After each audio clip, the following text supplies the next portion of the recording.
I still remember the exact sound of the rain that night. It was heavy, almost violent, like the sky itself was trying to erase something it regretted creating. I was driving back home after signing divorce papers. My hands were still shaking on the steering wheel, not because I was sad anymore, but because I was empty in a way I didn't know was possible. My husband didn't even look at me when he signed. 3 years of marriage ended with one pen stroke and a smirk. "You were never enough for my world," he said before walking out. I thought that was the lowest point of my life. I was wrong. Because 20 minutes later, I found a man half buried in a collapsed roadside trench, bleeding, unconscious, and barely alive. And I had no idea that saving him would change everything I thought I knew about pain, love, and survival. My name is Claire Morgan. At least, that was my name before my life broke into two versions of itself. The first version was the wife of Daniel Morgan, a man I thought I knew. A man who smiled in public, prayed in private, and slowly drained every dream I had in silence. The second version started the night I signed those divorce papers. I used to work as a freelance interior designer. Nothing glamorous, but I loved it. I liked turning empty spaces into something alive. But Daniel didn't like small thinking, as he called it. He said I should be grateful I didn't have to work at all. What he really meant was that I should stay small so he could stay in control. And I did. 4 years. Until I couldn't anymore. It didn't start with shouting. It started with silence. Daniel would come home late. Smell like perfume I didn't wear. Answer messages outside the room. Smile at his phone more than at me. One night, I asked him directly, "Are you seeing someone else?" He didn't even hesitate. Yes. That one word didn't just break my marriage. It erased it. I remember laughing first. Not because it was funny, but because my brain refused to process it. "Since when?" I asked. 2 years, he said calmly. "You just made it easier to keep both lives separate." 2 years. While I made dinner. While I waited. While I kept thinking love just needed patience.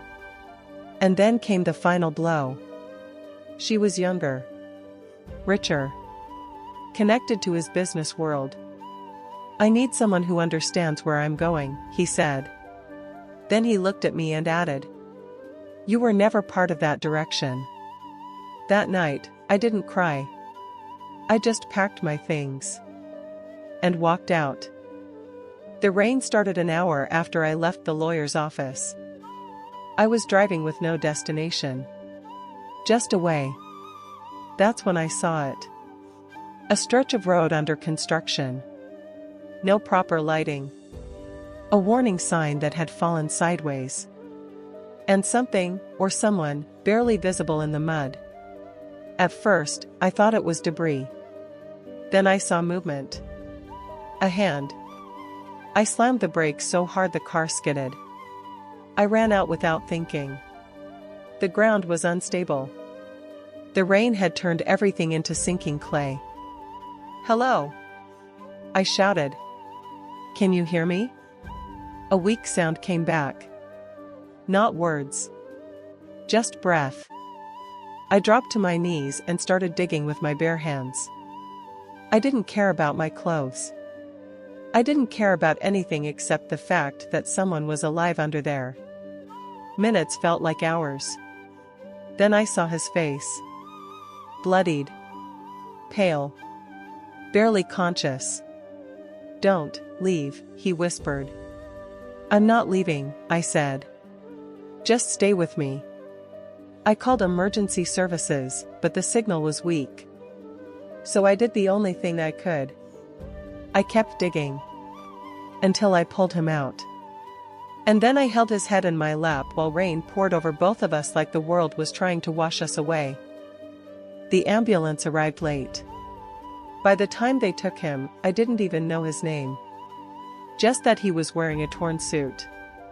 Expensive fabric. A watch that looked too heavy for a normal man. One paramedic said quietly.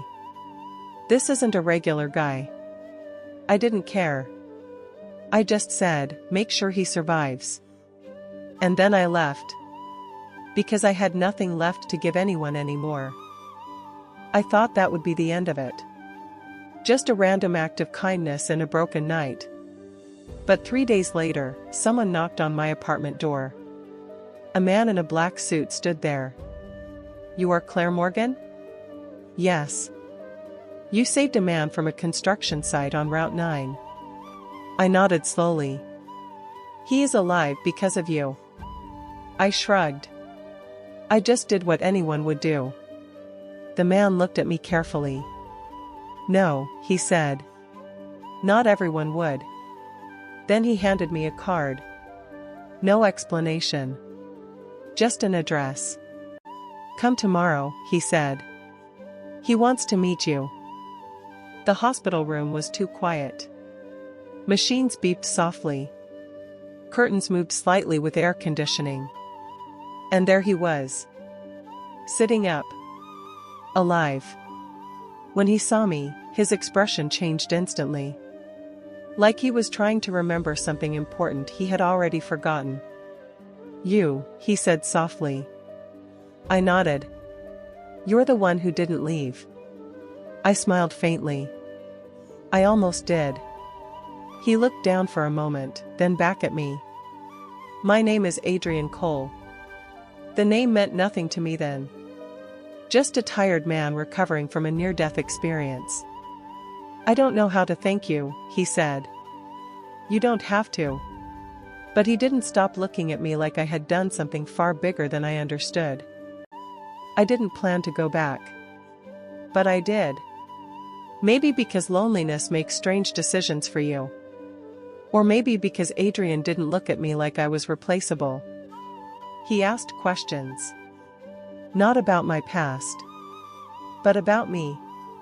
What do you like when no one is judging you? What makes you feel like yourself? No one had asked me that in years. Not even Daniel. Slowly, conversations became longer. Longer became daily. Daily became something I stopped naming. It happened one afternoon. I was sitting in the hospital lounge when I overheard two nurses talking. CEO of Coltac almost died. Can you imagine? Adrian Cole is impossible to replace. My cup slipped slightly. Coltac. I had seen that name before. Everywhere. News. Billboards. Technology magazines. I walked back into his room slowly. "You never told me who you really are," I said. He looked at me carefully. "I didn't want to be that person when I met you." I didn't know what to say. So I said the only honest thing I had. "I didn't save a billionaire. I saved a man in the mud." His expression softened. "And that is exactly why I trust you." Just when things started feeling stable, Daniel came back. He showed up outside my apartment like nothing had happened. "You moved on fast," he said. I didn't invite him in. "I heard you're spending time with someone important now." I stayed silent. He smiled. "Be careful, Claire. Men like that don't choose women like you." Something inside me didn't break this time. It hardened. "I was already chosen once," I said. "And it was the worst decision of my life." He left without another word. Adrian came to see me that evening. He didn't come in a car. He came on foot. "No security?" I asked. He shook his head. "I wanted to see you without noise around me." We walked slowly. Then he stopped. "I'm leaving for New York next week," he said. My stomach dropped slightly. "And I want to know if you'll come with me." I didn't answer immediately. Because that question wasn't just about travel. It was about trust again. About risking everything after already being broken once. That night, I didn't sleep. I kept thinking about Daniel's words. You were never enough. And Adrian's silence. Not pressure. Not control. Just space. For the first time, I realized something important. Love doesn't always feel safe because it's perfect. Sometimes it feels safe because it doesn't try to own you. I stood at the airport 2 days later. One bag. One decision. Adrian was waiting near the gate. He didn't ask if I changed my mind. He just said, "I'm glad you came." And for the first time in a long time, I believed that I wasn't stepping into someone else's life. I was stepping into my own. Life teaches you some lessons the hard way.